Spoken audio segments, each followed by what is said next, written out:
నా కుమారుడా, నా కుమార్తె, నీ జీవితంలో నువ్వు ఎవరిపై నమ్మకం ఉంచుతున్నావో జ్ఞాపకము చేసుకో. యెహోవాయందు నమ్మకముంచువాడు వర్ధిల్లును.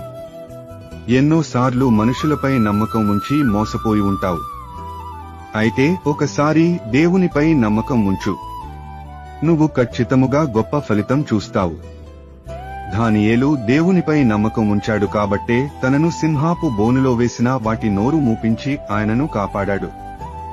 కాబట్టి దేవునిపై నమ్మకం ఉంచు, నిన్ను కాపాడతాడు. నా కుమారుడా, నా కుమార్తె, నీ జీవితంలో అపజయాలు వస్తున్నాయి అని బాధపడుతున్నావా? నువ్వు ఎప్పుడైతే విఫలమవుతావో, మరలా విజన్ కోసం ప్రయత్నిస్తే నువ్వు ముందుకు వెళ్లే శక్తిని దేవుడు నీకు దయచేసి నిన్ను ఉన్నత స్థలములపైకి నిన్ను హెచ్చిస్తాడు. నా బిడ్డ, ఈ వాక్యమును నీ స్నేహితుడకు పంపించు. నేను నిన్ను ఆశీర్వదించి ఆకాశ నక్షత్రాల వలెను విస్తరింపచేసెదను. ఆదికాండము